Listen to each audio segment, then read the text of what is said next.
இயேசு கிறிஸ்துவின் நாமத்தினால் உங்களுக்கு என் அன்பின் நல்வாழ்த்துக்கள். இந்த நாளில் இந்த வேளையில் நிறைய பேர் ஒருவேளை நம்ம தமிழ்நாட்டில் இருக்கிறவங்க அத்தனை பேருமே கருப்பாக இருப்பவங்க தான் இல்லைங்களா?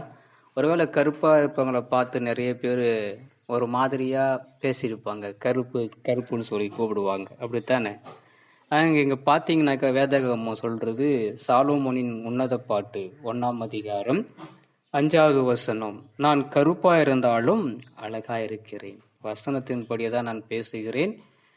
இன்னைக்கு நிறைய பேர் கருப்பா இருக்கிறவங்கள பார்த்தா என்ன பண்றாங்க, ஒரு கேவலமா ஒரு அசிங்கமா, நீ கருப்பா இருக்கிற நான் கலரா இருக்கிறேன் அப்படின்னு சொல்லிட்டு இன்னைக்கு நிறைய பேர் சொல்றத பார்க்க முடிகிறது.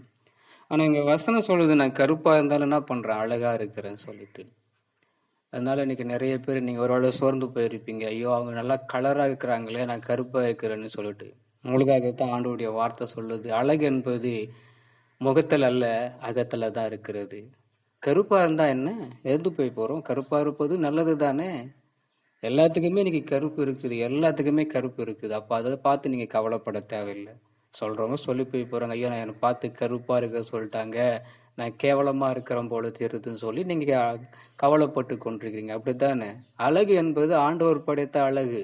நம்ம தான் ஆண்டவர் நம்மளை படைத்தார். மற்றவங்க அதுக்காக வெள்ளையா இருக்கிறவங்க, கருப்பா இருக்கிறாங்க, சிவப்பா இருக்கிறாங்க அப்படிலாம் நீங்க கவலைப்பட்டு இருக்காதீங்க. கர்த்தர் நம்மளை தான் படைச்சிருக்கிறாரு. அப்ப கர்த்தருக்கு நன்றி சொல்லுங்க. இன்னைக்கு நிறைய பேர் அவங்க சொல்லுவாங்க, ஐயோ நான் கருப்பா இல்லாத போயிட்டேன்னு சொல்லிட்டு. அதனால நீங்க கவலைப்படாதீங்க. நான் கருப்பா இருந்தாலும் அழகா தான் இருக்கிறேன், நீங்க தைரியமா சொல்லுங்க. வசனம் இருக்கிறது. அதனால நீங்க வசனத்தின்படி நீங்க நடந்து கொள்ளுங்க.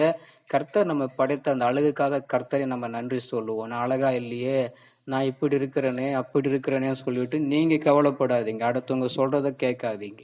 கர்த்தருடைய வார்த்தை என்ன சொல்லுது அதை பாருங்க. அதான் அந்த வார்த்தை எனக்கு ரொம்ப, அதுக்காக தான் அந்த வார்த்தையை நான் தியானிக்கப்படும் பொழுது இதை நான் பேசலான்னு பிரயாசப்பட்டேன். இன்னைக்கு நிறைய பேருடைய வாழ்க்கைய அழகு பார்த்து, அந்த உடையை பார்த்து, அது மாத்திரம் இல்லை முகத்தை பார்த்து இன்னைக்கு நிறைய பேர் எடை போடுறாங்க. அதாவது வெளி தோற்றத்தை பார்த்து இன்னைக்கு எடை போடுற ஜனங்கள் இருக்கிறாங்க. அதனால வெளி தோற்றத்தை யாரையும் பார்க்காதீங்க. உள்ளான மனுஷனை, உள்ள இருக்கிற தோற்றம் அழகுன்னு சொல்லி பார்க்க முடியும். பாருங்க, அதான் சொல்றாரு, வசனம் இருக்குது இல்ல, மனுஷனோ முகத்தை பார்க்கிறான், கர்த்தராகிய ஆண்டவர் இருதயத்தை அறிந்து பார்க்கிறார். அந்த இருதயத்தில் தான் ஆண்டவருடைய அப்படி ஒரு அழகா இருக்கு. ஏன்னா அந்த இருதயம் திருக்கொள்ளுதமா இருக்கலாம். ஆனா அதுதான் ஆண்டவர் என்ன பண்றார், அதுக்குள்ளதான் வாசம் பண்ண அவர் ஆசையா இருக்கிறார். அதனால நீங்க கருப்பா இருக்கிறத பார்த்து கவலைப்படாதீங்க. கர்த்தர் படைத்த படைப்புல நம்ம எல்லாரும் அழகுதான். அதனால கவலைப்படாதீங்க. கர்த்தர் இந்த வார்த்தையின்படி உங்களை தேற்றுவாராக. ஆமென்.